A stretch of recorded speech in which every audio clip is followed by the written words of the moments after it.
Hello दोस्तों, आप सभी का स्वागत है आपके अपने चैनल द ग्लोबल फैक्ट्स में। आज मैं आपके लिए लेकर आया हूं ऐसी इंपॉर्टेंट न्यूज़ जो आपके लिए जानना बहुत ही जरूरी है, क्योंकि हम सबको मिलकर ही भारत को आगे ले जाना है और भारत की तरक्की में अपना सहयोग करना है। तो दोस्तों, न्यूज़ में आगे बढ़ने से पहले वीडियो को लाइक, शेयर और चैनल को सब्सक्राइब करके बेल आइकन को जरूर दबा लें, जिससे आपको मेरी हर एक वीडियो का नोटिफिकेशन समय पर मिल जाया करे। तो चलो शुरू करते हैं। Okay, let's go.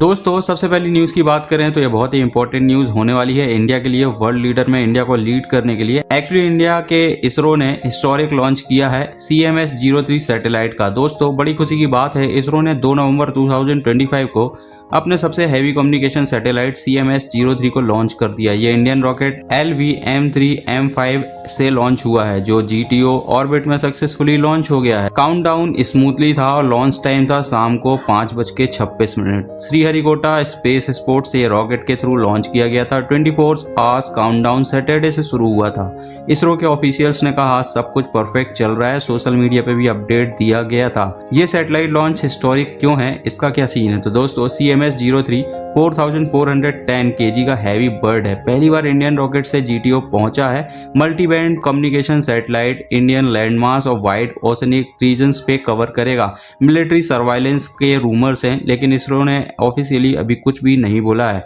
पहले GSAT-11 5854 kg जो हमने फ्रांस से लॉन्च किया था, लेकिन इस बार इंडिया ने खुद ही लॉन्च कर दिया है। रॉकेट की पावर की बात करें तो जो इसे लेकर ऊपर गया था 43.5 मीटर टॉल था। LVM-3M5 था। बाहुबली निकनेम दिया गया था इसे। 3 स्टेज व्हीकल में S200 सॉलिड बूस्टर लगे थे। L100 liquid core C25 कायरोजेनिक engine के साथ 4000 kg GTO पेलोड हैंडल करते हुए ये लॉन्च किया गया था। ये 5th ऑपरेशनल फ्लाइट है। पहले चंद्रयान 3 भी इसी से सक्सेसफुली लॉन्च किया गया था। इंडिया को फुल सेल्फ रिलायंस मिलती है हैवी सैटेलाइट्स लॉन्च करने में।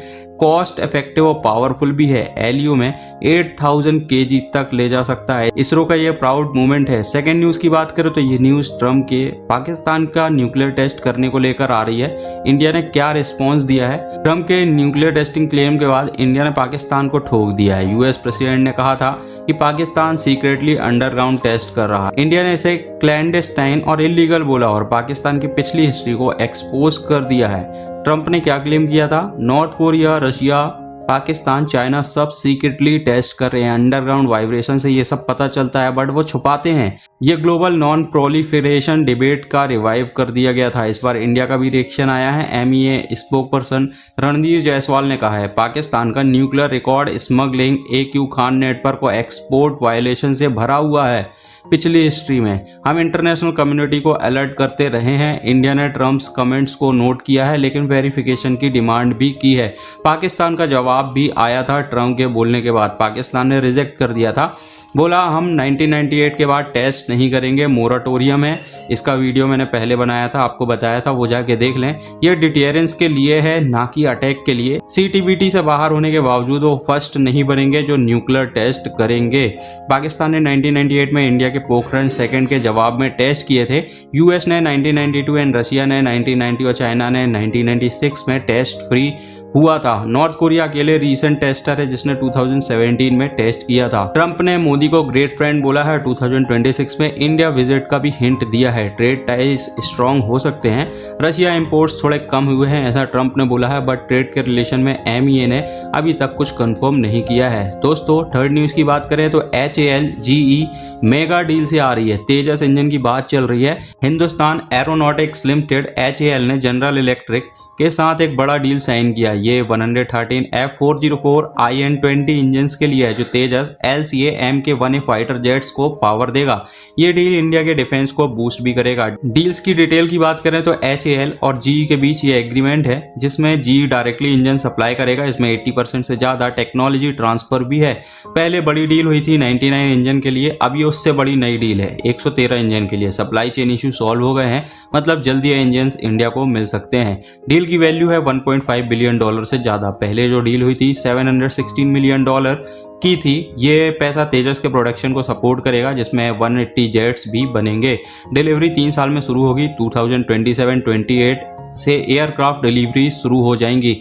HAL को अब हर महीने 2 इंजन मिलेंगे ताकि साल भर में 24 जेट्स प्रोड्यूस किए जा सके। ये मेक इन इंडिया और सेल्फ रिलायंस को मजबूत करेगा। HAL बोलता है इंजन सप्लाई अब स्मूथ है, प्रोडक्शन लाइन चलती रहेगी, डिफेंस में बड़ा काम होगा। फोर्थ न्यूज की बात करें, Indian Brazil forest fund and COP30 से आ रही है। कल हमने इस न्यूज को कवर किया था, आप जाके देख सकते हैं। तो दोस्तों इंडिया ने ब्राजील के लिए नया ट्रॉपिकल फॉरेस्ट फॉरएवर फैसिलिटी में ऑब्जर्वर बनकर ज्वाइन किया है। ये फंड 6 नवंबर को लॉन्च हुआ, जो ट्रॉपिकल फॉरेस्ट को प्रोटेक्ट करने के लिए $125 बिलियन मोबिलाइज करेगा। ये एम्बेसडर दिनेश भाटिया ने बेलेम को COP30 लीडर समिट में इसका वेलकम किया। कह रहे हैं कि ये ग्लोबल एक्शन का बड़ा स्टेप है। पेरिस एग्रीमेंट के 10 साल बाद ये अपील की थी। 10 साल बाद पेरिस पैक्ट पर इंडिया ने कहा ग्लोबल एम्बिशंस अभी भी कमजोर है। NDCS क्लाइमेट प्लान शॉर्ट है, डेवलप्ड कंट्रीज को एमिशंस जल्दी कट करने होंगे। प्रॉमिस्ड किया है, फाइनेंस डिलीवर करने को भी बोला है।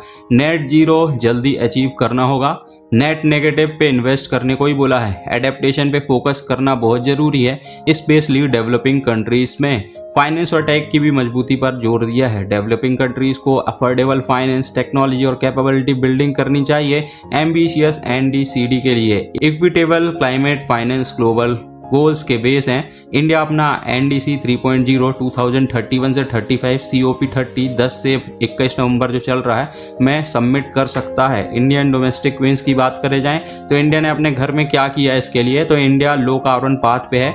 2005 से 20 तक में GDP एमिशन इंटेंसिटी 36% तक घटाया है। नॉन फॉसिल पावर को 50% से ज़्यादा बढ़ा दिया है। रिवाइज्ड NDC 5 साल पहले ही पूरा कर लिया है, मतलब forest cover 25.17% and 2.29 billion ton CO2 sink बनाया है। 200 गीगावाट रिन्यूएबल से दुनिया का 3rd बिगेस्ट प्रोड्यूसर बन गया है रिन्यूएबल एनर्जी के मामले में India. International solar alliance 120 plus countries launch भी किया है। COP30 Rio summit legacy celebrate कर रहे हैं। इक्विटी और CBDR प्रिंसिपल्स याद रखें, अगले डिकेड में टारगेट्स अचीव करने का नहीं, इसको इम्प्लीमेंट और रिसाइलेंस ऑफ फेयर रिस्पॉन्सिबिलिटी पे फोकस करना जरूरी है। म्यूचुअल ट्रस्ट से शेयर्ड एक्शन हो सकते हैं, ये कहना है भारत का। दोस्तों 5th न्यूज आ रही है, पाकिस्तान अफगानिस्तान पीस टॉक की डेडलॉक में ये चली गई है। अफगानिस्तान और पाकिस्तान के बीच तीसरे राउंड की पीस टॉक्स इस्तांबुल में खत्म हो गई है, लेकिन कोई एग्रीमेंट नहीं हुआ।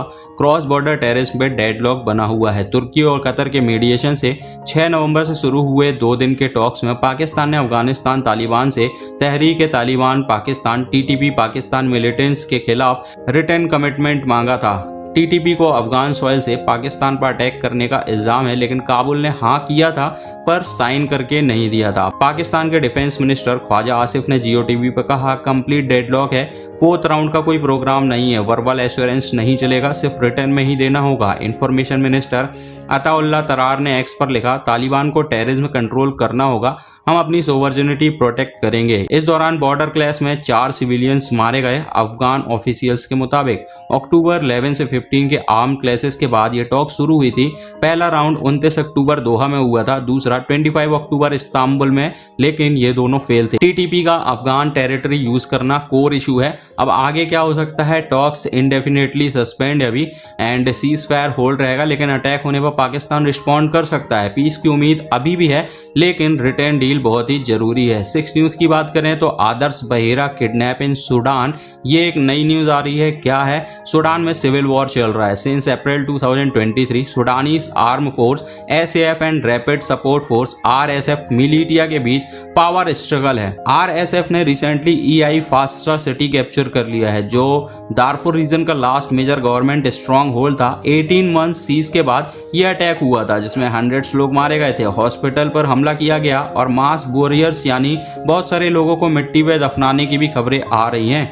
तो सिटी में फेमिनाइन और वायलेंस तो बढ़ ही गया है, सिविलियंस को बहुत मुश्किल हो रही है। और ये जो हम आदर्श बेहरा की बात कर रहे हैं तो ये क्या है, आदर्श बेहरा एक 36 साल का ओडिसी का जगत सिंहपुर डिस्ट्रिक्ट से है। वो 2022 में सूडान में काम कर रहा था सुकारती प्लास्टिक फैक्ट्री में। लास्ट मंथ जब RSF ने EI फास्टर कैप्चर किए तब फाइटर्स ने उसको किडनैप कर लिया था। एक वीडियो में दिखाया गया कि वो RSF सोल्जर्स के बीच बैठा हुआ है, हाथ जोड़कर फैमिली और ओडिशा गवर्नमेंट से मदद मांग रहे हैं। अब वो पॉसिबली न्याला सिटी ले जाया जाएगा, जो RSF का स्ट्रॉन्ग होल्ड है, खारदोम से 1000 किलोमीटर दूर है। गवर्नमेंट आदर्श को छुड़वाने के लिए क्या प्रयास कर रही है, इंडिया की तरफ से external affair ministry spoke person Randhir Jaiswal ने कंफर्म किया है कि वह सूडान गवर्नमेंट और इंटरनेशनल ऑर्गेनाइजेशन से कांटेक्ट में है। इंडियन एम्बेसी जो पोर्ट सूडान में है सिचुएशन मॉनिटर कर रही है। सूडान के एम्बेसडर जो इंडिया में है उनसे ही बात चल रही है। मोहम्मद अब्दुल्ला अली एल तम ने भी कहा है कि वो इंडियन ऑफिशियल्स के साथ कोऑर्डिनेट कर रहे हैं।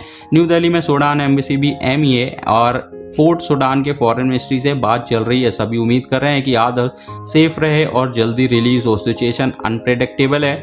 RSF के एक्शन से डर लग रहा है। फैमिली बहुत वरिड है लेकिन डिप्लोमेटिक एफर्ट्स बहुत जरूरी है। ये केस सूडान के ब्रॉडर ह्यूमैनिटेरियन क्राइसिस को हाईलाइट करता है जहां thousand of Indians and foreigners trapped हैं। तो दोस्तों आपको ये सारी जियोपॉलिटिकल न्यूज़ कैसी लगी? किस न्यूज़ पर आपका फोकस ज़्यादा था और कौन सी न्यूज़ इंडिया के लिए इंपॉर्टेंट है? आप अपनी राय कमेंट बॉक्स में जरूर बताएं। और हाँ, वीडियो को लाइक और शेयर और अभी तक चैनल को सब्सक्राइब नहीं किया है तो प्लीज़ चैनल को सब्सक्राइब करके बेल आइकन को दबाएं। जय हिंद लिखें कमेंट में। धन्यवाद।